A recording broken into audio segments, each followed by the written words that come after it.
everyone.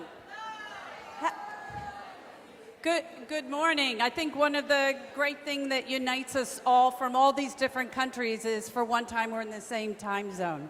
So that's a pretty wonderful thing. So welcome to the Fireside Chat with these three amazing internists. I now realize we are all practicing, so if we need a doctor in the house, I was worried with people on the edge of the stage there where that was going to go. We are so thankful to have these three female leaders who are going to so generously share their information, their thinking, their perspectives on women physicians and where we are, you know, in the industry and how we can really make a difference by supporting each other. And we're going to investigate a few things on what's going on in the life of a female physician. So this is what I do for a living every day, is I work on gender equity. I run an organization of 50,000 women across the US, Europe, Canada, we'll be in Asia next year, and it is about life sciences and healthcare. So thank you all for doing what you do every day. So why don't we start out with a touch of data. We're going to streamline a little bit because we're a touch behind on schedule, but we don't want to miss any of the great content that we have. So I'm so pleased to introduce Helen to my left, and then we have Danielle in the middle, and on the end, Darlene, you are going to just keep us on track, aren't you? Thank you. All right, so in preparing for this, I read a lot of data around what is going on right now for women working in the healthcare field, specifically physicians. And it was pretty amazing to read about high expectations, multiple roles, the daily work environment with sometimes verbal abuse and even physical assault.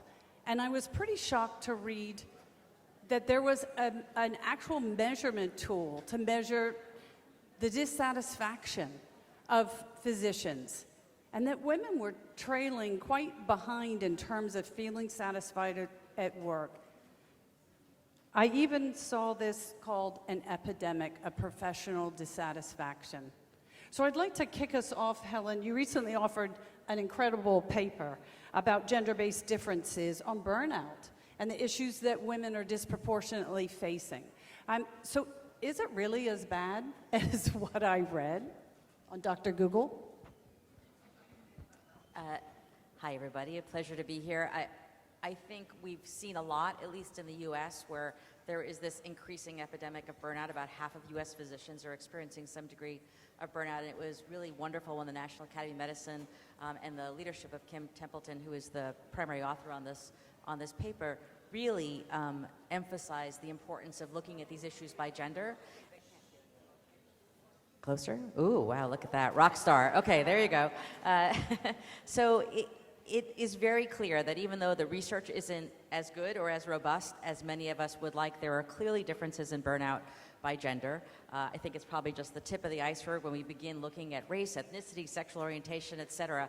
But I think part of what the paper was able to demonstrate is that there are some clear reasons behind that likely burnout in terms of many more both work and family stressors. Women go home and then take care of families, for example, after work, more difficulty with advancement in academic careers, less compensation, less likely to be promoted, and sexual harassment. And I think that continues to be an issue, and delighted that our colleagues from Time's Up Healthcare are getting an award following this as well for their incredible attention to this issue in the U.S. I will say, though, that I am very sensitized after that extraordinary opening ceremony, how U.S.-centric our perspective on this is, and I think part of what I think would be a phenomenal outcome from this is to really have us work with the MWIA and begin to understand what are in fact those cultural differences that may be driving our perceptions of burnout, and whether that really translates across the world as people have different family structures, the way kids are cared for in communities and villages. And so I just think, again, an opportunity for us. We have a real issue. There's a real opportunity, I think, for us to do something about it. Well, I mean, thank you so much, Helen. There we go. This is a problem because if we have women who are burned out and they are front-facing to patients, if you look at all the studies that are done, and can you hear me okay with this one? It feels a little, is that better? There is so much work that is out there that shows the benefit of what women bring to the table in terms of the quality of care that patients get, in terms of the organization's financial returns even, the engaged workforce. So if you don't have someone that's coming to work every day bringing their best self, then that's going to hurt everyone. Darylyn, I would like if you could, you're a practicing physician still, and you lead the American College of Physicians. What are you seeing in terms of the understanding of what women are bringing to the table? So as you said, Laurie, we know that there is an excellent business case for having diverse and inclusive environments that are free of harassment and discrimination. The financial outcomes of your organization, the outcomes for your patients, the degree of engagement, the important human parameters all go up. We have increasingly complex patients to take care of, increasingly complex problems to solve, and they are best solved when there are a lot of people with varied perspectives at the table. That is a really good point. So I'd love if we could have Danielle and Helen. Are you seeing something going on in the healthcare industry, whether it's around unconscious bias or how people and organizations have any tools or anything you're on right now that would be relevant? Well, I've been thinking a little bit about burnout, and there's been and it comes in many stripes and colors. And a lot of the response from our higher-ups is, increased resilience, wellness. And I realized when I was writing this last piece I did about burnout that I'm actually not burned out. I'm angry. And there's a big difference between those things. And I'm not burned out at all. I love my job. And as I talk to my colleagues, and in primary care it is mostly women, we all love our jobs. That isn't the problem. And I think the problem is the way the work environment has changed that I believe really exploits the professionalism of medical practitioners. I think that people know that doctors and nurses won't go home until all the work is done, and that can be turned on its side. And so when that sort of dawned on me recently, it changed how I looked at it. And I think that we need to be careful in how we label what's going on, because I don't want another yoga class or Pilates. I need an assistant, things like that. So when we talk to our, the larger system, to be clear in the distinctions between what's really going on. And we could talk for hours, but I'll pass it on. That's really interesting that you say that, and you did get a very big reaction. So it sounds like we have some mad women in the room. I mean, it's this. We do have to label things in a way to get people united, but at the same time worry about the dangers of labeling. So one thing that I do see is the benefit of medical professional societies. This does bring us together. This helps us to understand and get those different perspectives. So Helen, you have recently taken over as EVP and CEO for CMSS. What is it that you say to your different societies about the benefit of women working together that might help us to see the benefits of women working together? Yeah, I think it's a great question. I think what we've really begun to see is specialty societies have not always been agents for good, right? There are real opportunities for us to elevate women, have strategies to make sure women get to levels of higher levels of leadership, and not everyone needs to do the same thing over and over again. We can learn from each other. We can, in fact, do better by advancing on what the last person has done. Imitation is the highest form of flattery.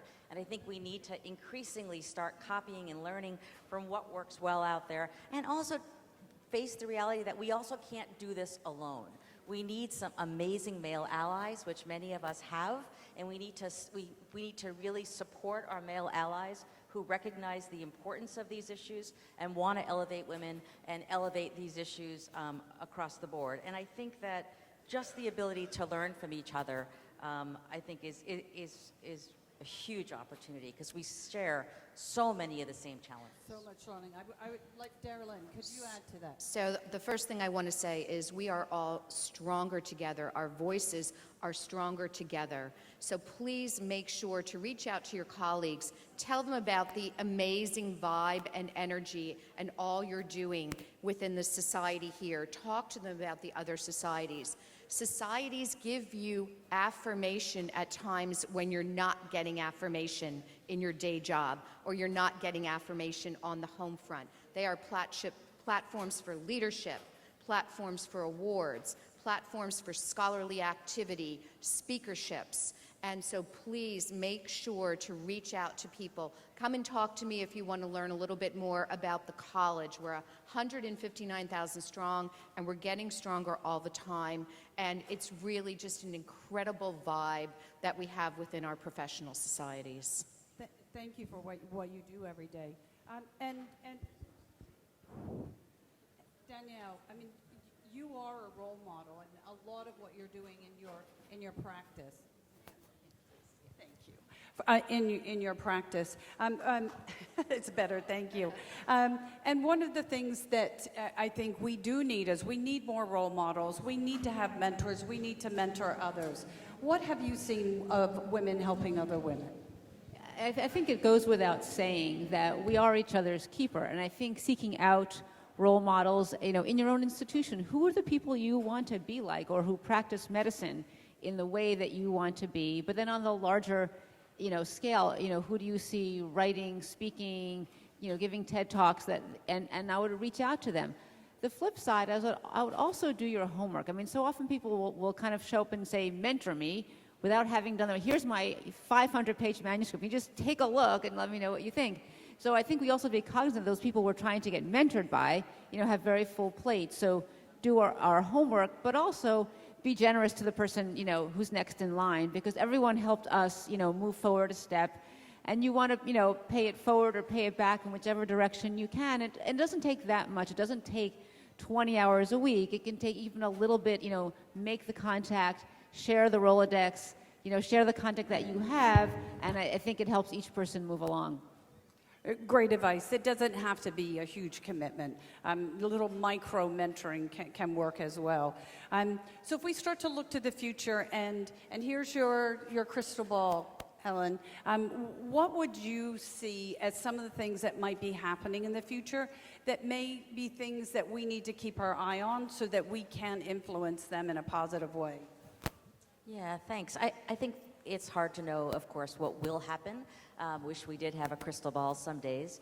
But I do think one of the biggest shifts we're seeing in healthcare is that we are increasingly, at least again in the U.S., moving towards more of a team-based model.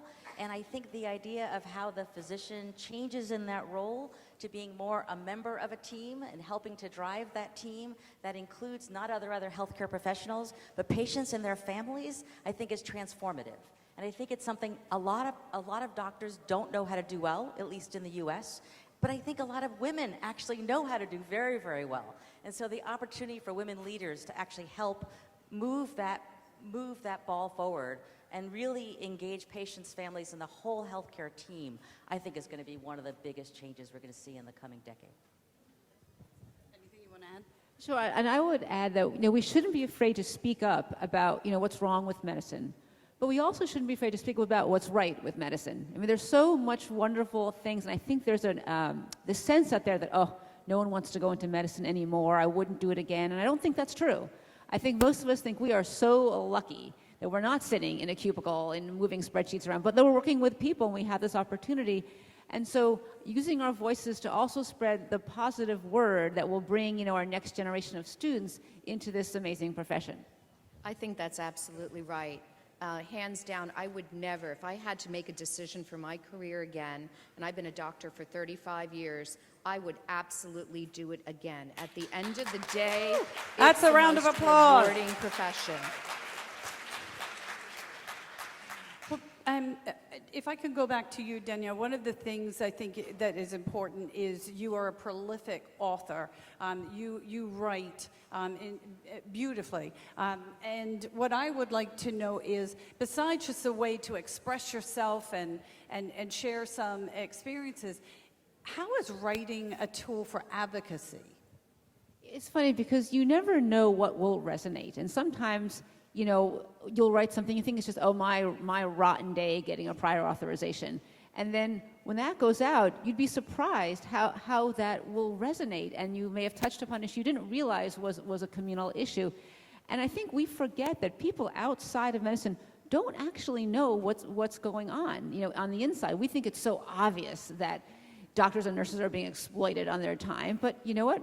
People don't know that. And I think and I had a lot of response from people not in the profession saying, boy, I didn't know that.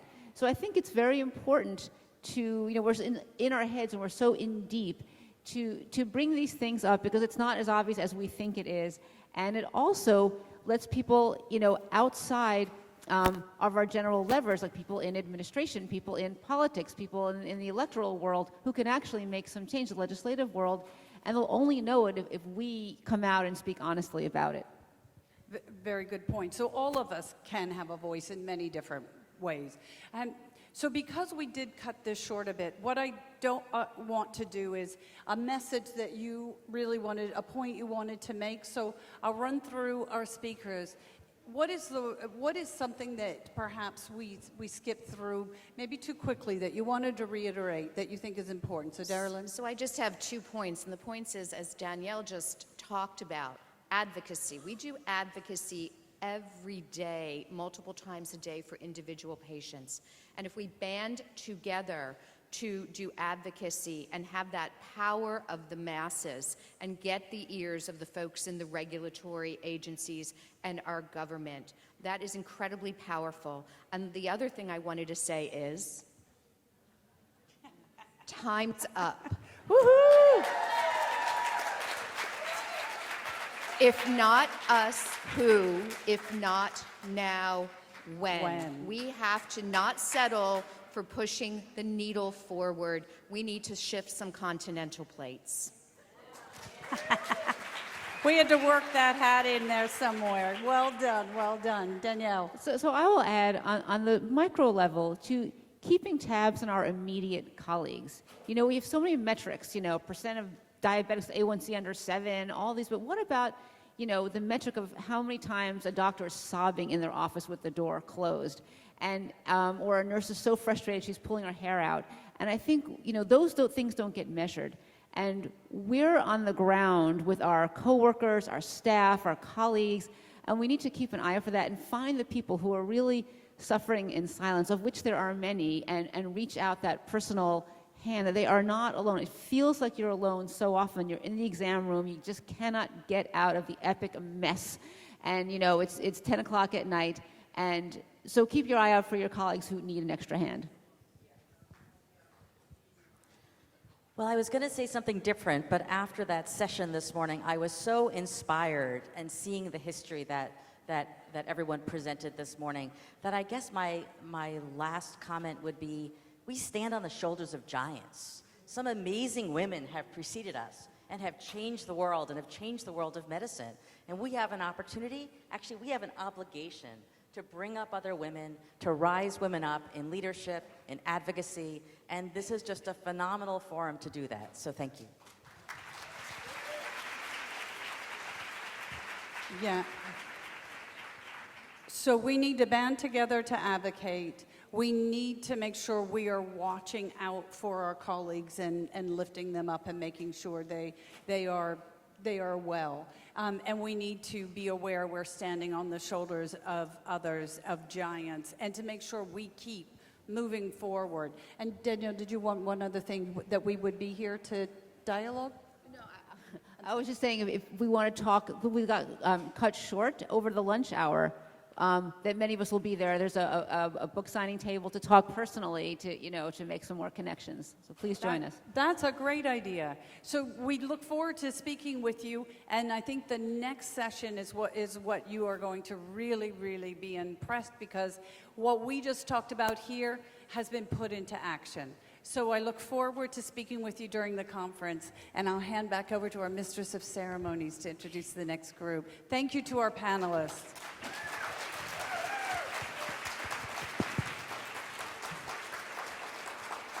When Dr.